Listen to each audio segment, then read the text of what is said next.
Popo taking photos, yeah. Talking is a no-no, hey, call me Quasimodo. You know me, you know me, you know me, you know me, you know me, you know me, you know me, you know me. After that paper, yeah, that paper, yeah, that paper, yeah, that paper. You know me, you know me. Dedan Waciuri. What's going on, brother? What's up, my man? All right. Hey, good to meet you, brother. Good to meet you. Finally, good to meet you. I've been seeing you, man. Your work. I've been seeing you too, man. You know what I'm saying? Doing your community building and all that. Yeah. That's what's up, man. Doing your thing. So you know about YurpTV and what we doing and everything, right? Right. That's what's up, man. Let's start off with where you from. I was born in Texas. Word. But then my mother moved to Goldsboro. She originally from Goldsboro, so I've been down there for like majority of my life. Word. I grew up in Goldsboro. Goldsboro. Yeah. What brought you to Greenville? My mother moved to Greenville. Her job situation moved us to Greenville when I was finishing high school. So Word. I came to Greenville. That's what's up. You like Greenville though? Yeah, it's cool. Word. Yeah. It ain't too much. You ain't been back to Goldsboro? No, I go back every now and then. Okay. Try to at least. That's what's up, man. So tell me a little bit about what you do, man. You don't have to go into if you got a 9 to 5 or nothing like that. I'm talking about outside, like the community things that you be doing. Right. Well, I look at myself as somebody that fights to liberate, black people, not oppressed people that's, oppressed by the same system of white power. I feel that. So I look at myself as an activist that does the things that need to be done at, any given moment of time, I guess, to really go out there and fight. So I've been doing that for a while. I kind of grew up in it. My mother was like that. Word. Yeah. That's what's up. What, like Panthers and all that? Word. Yeah. My pops was with the Panthers and all that too. He started this group called the Black Rose Party. Oh, okay. And in Greenville, from Greenville to Kinston, they had a little group going on. Right. It was lit. Okay, yeah. So what made you get into it? So obviously your mom, but what made you say, you know what, I'm about to start fighting for liberation of our folks? Well, when I started, I always had an idea, that we was oppressed people. And I see, growing up in, lower class communities, you see it up front. The police always in our community, people struggling to survive, while the cost of living is steady increasing. That's a fact. So, I was always face to face with those things. And then a couple of events brought me, radicalized me, like the death of Trayvon Martin. Word. The attack on black people in Katrina in New Orleans. Just how, this whole natural disaster just was able to decimate, thousands of African people and dislocate thousands of African people, and the United States government really cared nothing about the people. So it really brought some attention to me. It really made me want to be active in the struggle to really bring these issues to the forefront. I feel you, bro. I hear you say African people a lot. Right. So you consider like all black people as Africans? Well, I mean, historically, we had a chat on the right. You know what I'm saying? We got to chop it on the status. Right. Know my stance at with it. Oh yeah. I look at history. I use history as a tool to always move forward, right? And to put us, it's a blueprint, for what we do and how we should do it. So historically, I look at the root. Africa is, the root of civilization. Some of the oldest bones was found in Africa. A lot of the traditions and cultures that people practice today and evolved to be other cultures and things like that come from out of Africa. Egypt and all that. You know what I mean? So, and then when you look at, the reason that majority of people are over in America is because, the triangular slave trade that, brought people from Africa, took them to places like Barbados, Haiti, the Caribbean, Jamaica, and over here. So when I refer to us as African people, it's because we still, are birthed from that system. How do your views as far as, the black community, how does that tie in with the LGBT community? Because you support them as well, right? Right. Okay, so how would that tie in?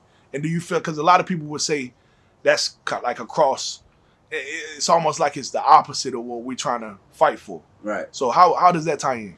Well, I think a lot of times what happens is we get a lot of misinformation in our communities that is not really grounded in real statistical evidence and proof, but it's more hearsay and word of mouth and how people feel, like ideological differences and things like that. I think, but when it comes to the question of the LGBTQ movement and people, even people like Huey P. Newton understood the question of solidarity between, homosexual and LGBTQ people because they're oppressed under the same system that we're oppressed under, and that's the capitalist, patriotic system of white supremacy. I feel that, and it's the same government that tramples upon, you know, their community and their lifestyle, just like they trample upon our community and our lifestyles. And when we think about it, I think that this transphobia and this homophobia comes from a colonial construct. It comes from, you know, a colonized mind state. It is from, you know, white power and the white power system telling us who to hate, telling us what to hate, telling us what to accept and what not to accept. Because when we look at our culture, even historically, when you look back to Africa before colonization, there was tribes in Africa that even considered to practice homosexuality. Now, it wouldn't be called homosexuality because we are the ones that look at it as this colonial construct. But to them, they practice it. There's practices in religion that can be viewed as homosexual. There's one of the oldest tribes in Africa, which is the Bushmen, the tribe that Nelson Mandela comes from. They have actual paintings, like wall paintings of, you know, same-sex, you know, type of relations. So I think, you know. So do you not feel like that's destructive to your construct, or what you're looking to do for black people? I don't think so. Okay. I don't think so. I think because, you know, you hear a lot of things like, well, we can't produce, we can't reproduce. Well, if all of us were gay, we wouldn't be able to. You see what I'm saying? Yeah. Like, I mean, but, you know, if you look at it, I mean, you know, we're still able to reduce. The black population is still rapidly producing. That's, you know what I mean? Yeah, I mean, the world is still able to populate itself, you know, like it was never before. So I don't think really that's a solid, you know, analysis of the situation to say that you can't reproduce.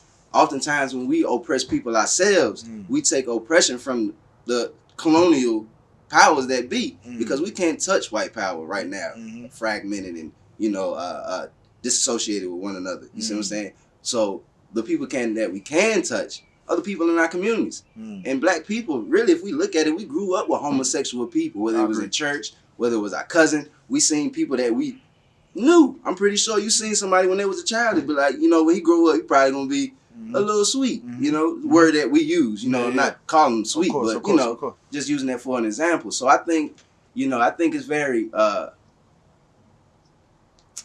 important that we collectively show solidarity with our LGBTQ brothers and sisters and let them be a part of the Black Liberation Movement. Not let them be a part, but accept it as being a part of the Black Liberation Movement. Because it's not LGBTQ people that's massively incarcerating our people in a massive amount of numbers. It's not LGBTQ people that's coming in our communities with a badge and a gun that's killing us, and the murder is just justifiable because we're black. You see what I'm saying? It's not LGBTQ people that's bringing over millions and millions of narcotics in black communities and using us as pawns for an underground economy to make millions. You see what I'm saying? Yeah. And then in return to that, lock us up to make even more millions on black bodies being in prison. You see what I'm saying? It's not the LGBT community that's doing that to us. That's definitely a good argument, man. That's the United States government. I respect that.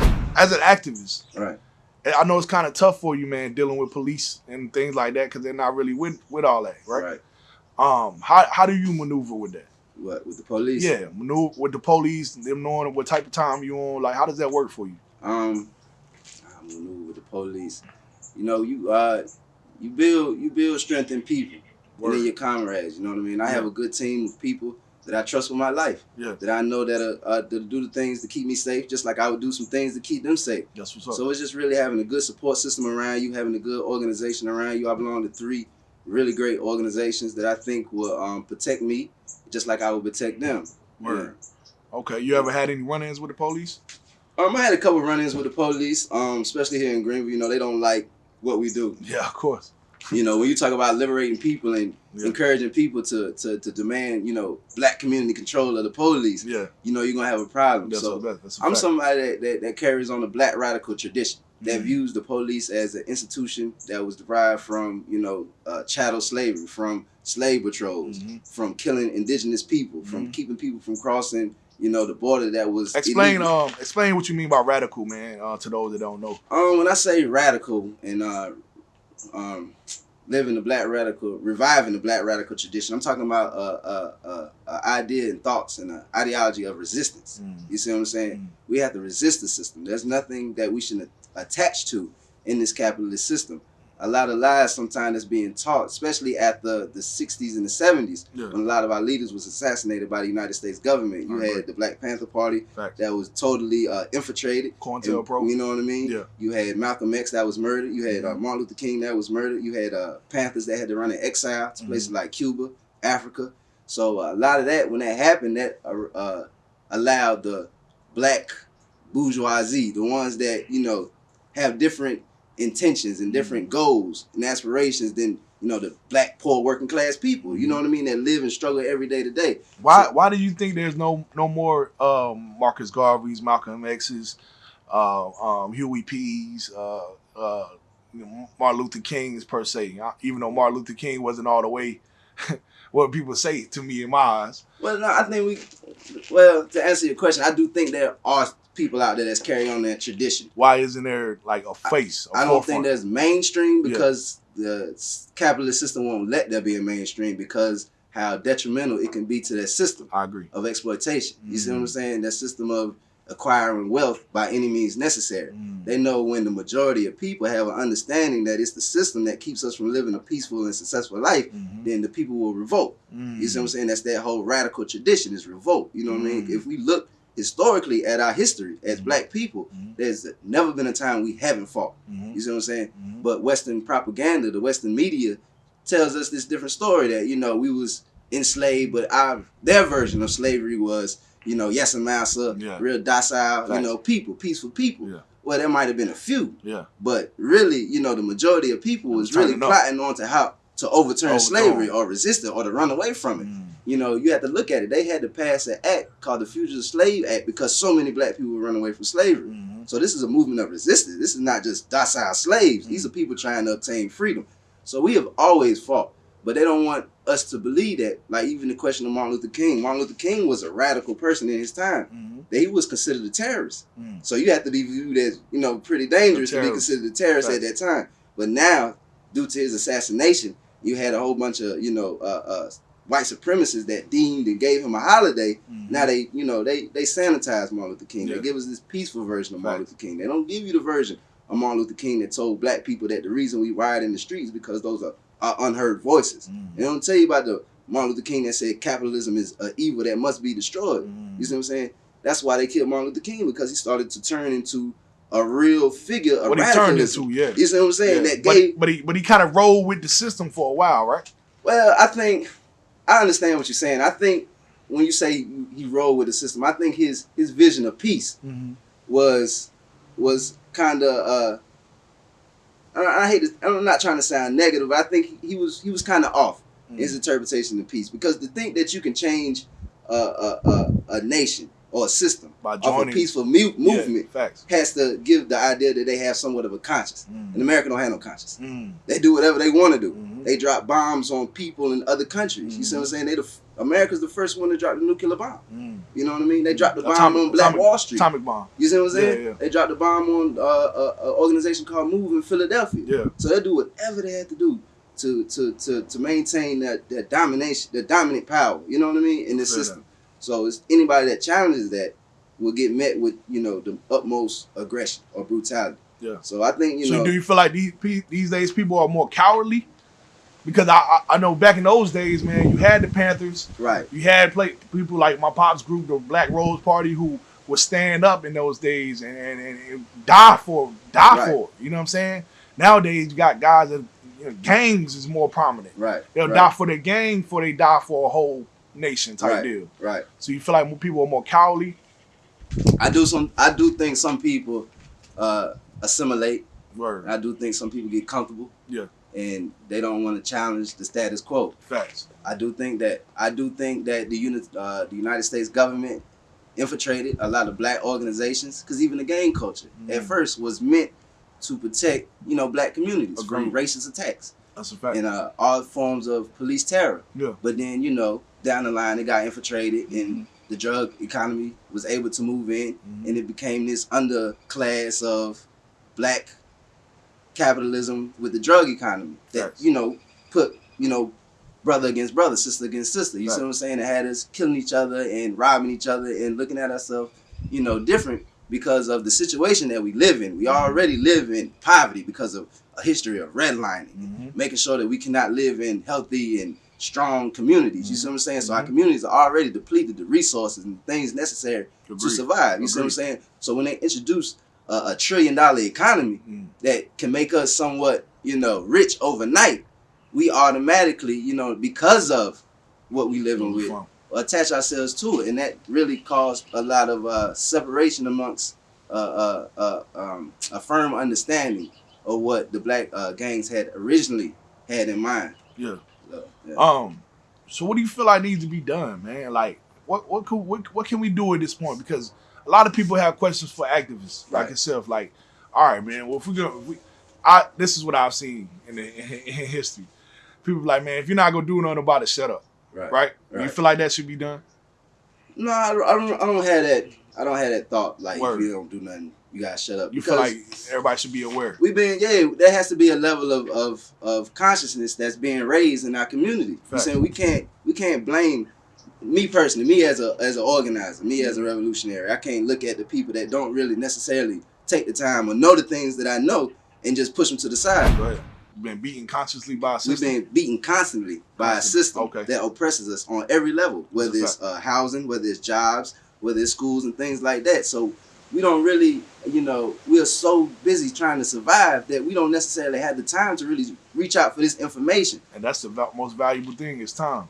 So it's our responsibilities as organizers and as revolutionaries to come into the community with this information through activities or through, campaigns or with slogans to really raise a level of awareness. I feel that. Hey man, so do you feel like we should police our own communities, or how do you feel about that?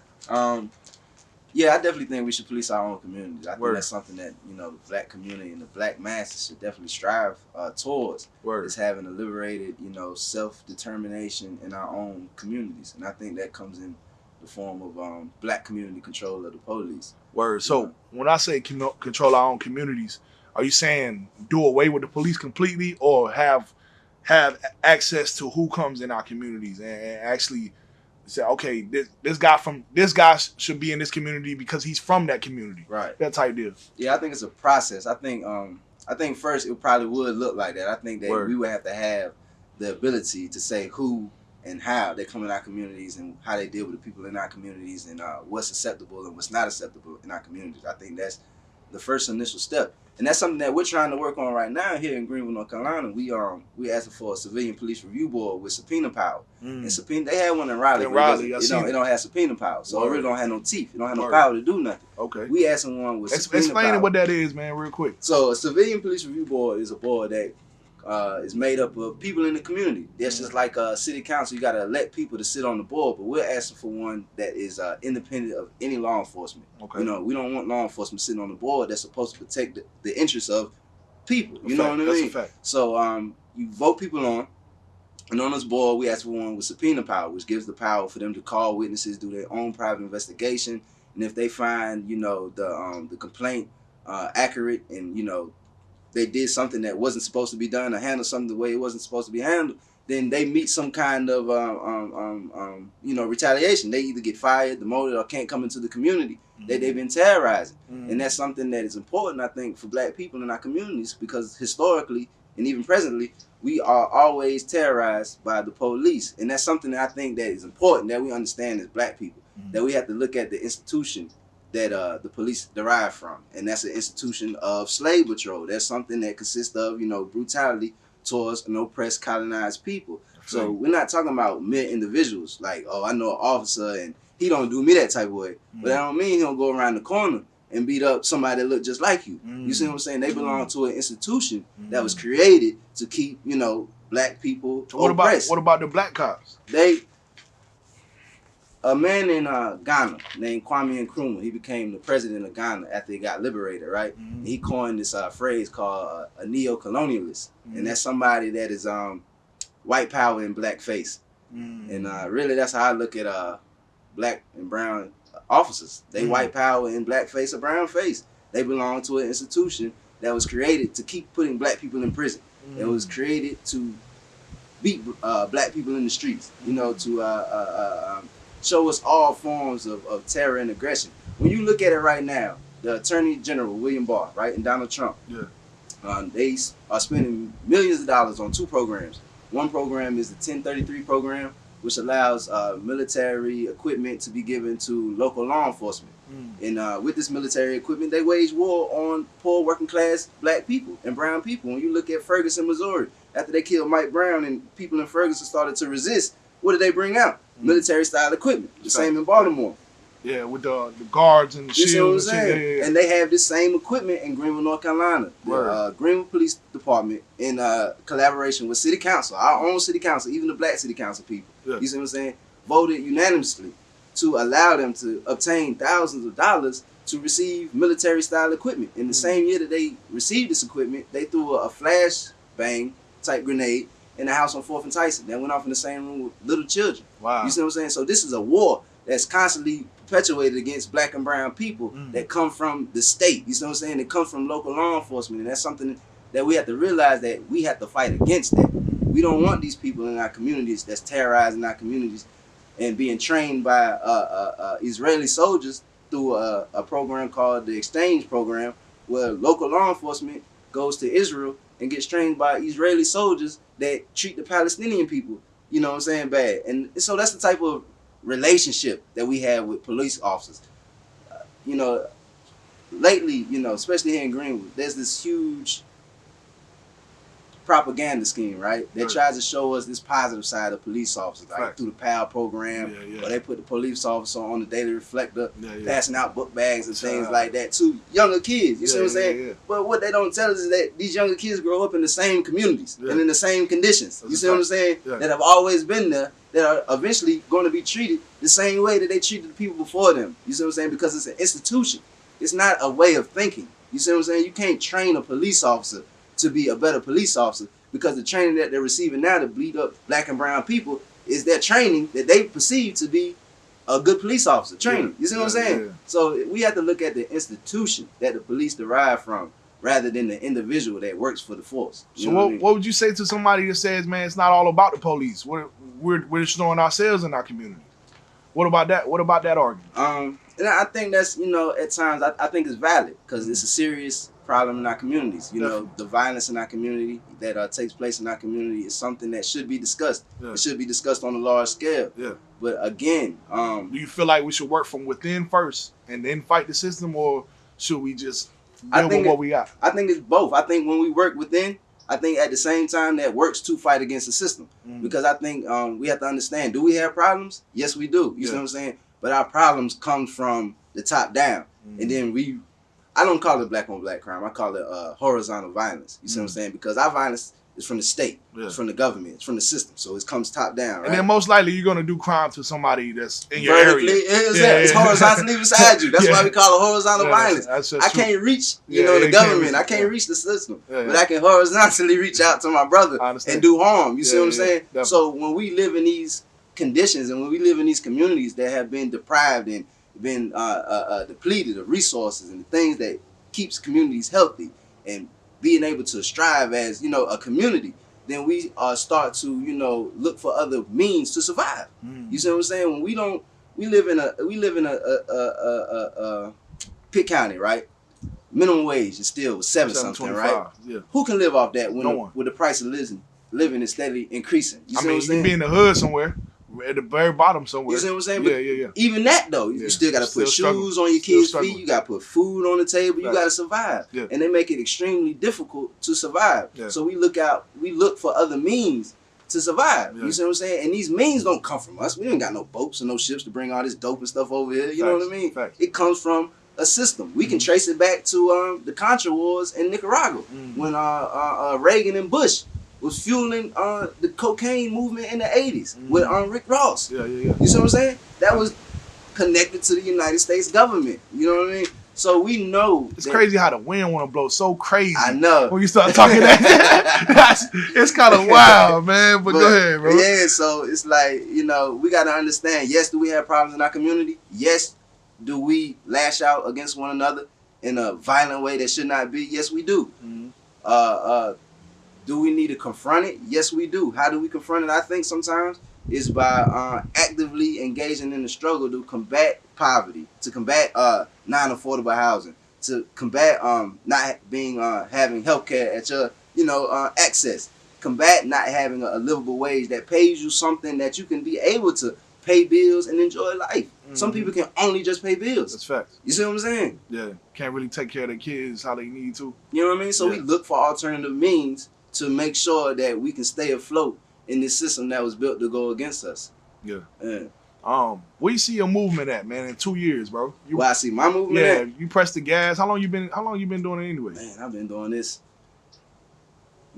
for about 9-10 years now. All right, so this will put you at 12 years strong. Where you see yourself, man? You push it hard this time, man. We on the internet with it now too, so. Yeah, so I see myself as somebody that continuously tries to revive the black radical tradition, to spread, radical thought to all corners of our people, all over, all over. I spread this message wherever I go, to whoever I can reach. I think that it's important that we create this resistance movement to really go against, the system of capitalism, you know what I mean, that exploits people's labor to make a wage that's minimal while a small amount of people reap the benefits of what we produce. You see what I'm saying? I think that we have to align our struggles with other oppressed people across the world, you know what I mean, that's being oppressed by the same system that we're being oppressed by. You have the United States government that is spending an obscene amount of like $6 trillion on a war budget. You see what I'm saying? And that takes away from education, that takes away from housing and health and all that. I'm gonna ask you when I ask you off camera. When you spend a lot of money to strengthen your defenses? Would I strengthen a lot of money to when you spend the most money to strengthen your defenses? And then you went on to tell me, well, we're getting our resources from stolen. Right. Yeah, I said, to me that question is like the only reason America spends so much money to defend itself is because it has to steal resources from other countries. You see what I'm saying? We're fighting wars not to protect this country. The biggest threat to the world is the United States government that goes into other countries and robs resources and depletes people of, their land and the things that their democracy. Fact. It destroys people's democracy. If we look at the situation in Venezuela, they set up a military coup, right? When the United States government, in collaboration with, counter-revolutionary forces in Venezuela, set up a military regime to try to destroy the government that's already placed in Venezuela. They killed the dollar there, didn't they? Their economy failed. They're setting up sanctions. To us, sanctions is another form of war. They're trying to make it difficult for people in these countries, right, to receive resources because they're unwilling to align themselves with the United States government. So whoever against the United States government now doesn't have a right to be fed or to be clothed or for medical supplies and things like that. That is United States government. So that is the only reason that there's a high military budget, because they want to sustain white power and white dominance all over the globe. So I see that's your end goal, right? To spread it out to the entire world. Where do we start? By organizing with one another, by really challenging ourselves to think outside of the colonial construct of thinking. You know what I mean? We have to start, reading a lot of history to accurately move within today's society. You know what I mean? Because if we look at history, like I said earlier, we'll see that we have always fought against the system. There's never been a moment of time where we have just set to the wayside and let them to do whatever they want to do. You know what I mean? Even now we're still fighting. It's not seen like it was in the 60s and 70s, but we're still fighting. So you hold meetings and yeah, we hold meetings. We got a Facebook page. You can look us up at Coalition Against Racism on Facebook. We got a page where we deal with a mother in Washington, North Carolina, whose son was killed by the police officer. Yeah, we definitely in 2018. Cedric Pritchard. We're dealing with her case. We're trying to obtain justice for the family. So we deal with all forms of oppression. So we got a Facebook page, Coalition Against Racism, and then the Cedric Pritchard page is also on Facebook. Yeah. Where can people find you on social media? They can find me at Dedan Waciuri on Facebook. Spell it out for me. And that's DEDAN WACIURI. All right. And then I think my Instagram is Comrade Dedan. Did you follow me on your joint? Yeah. Oh yeah, we in there. Yeah. What's your joint? On Instagram. Yeah. It's Comrade Dedan. Comrade Dedan. All right. I bet you. I'll get you right. What you doing, Quasi? Shit. Working on my bankroll. Trying to flip it cause I'm tired of the same old. Getting richer on these niggas, that's my main goal. That's my main goal.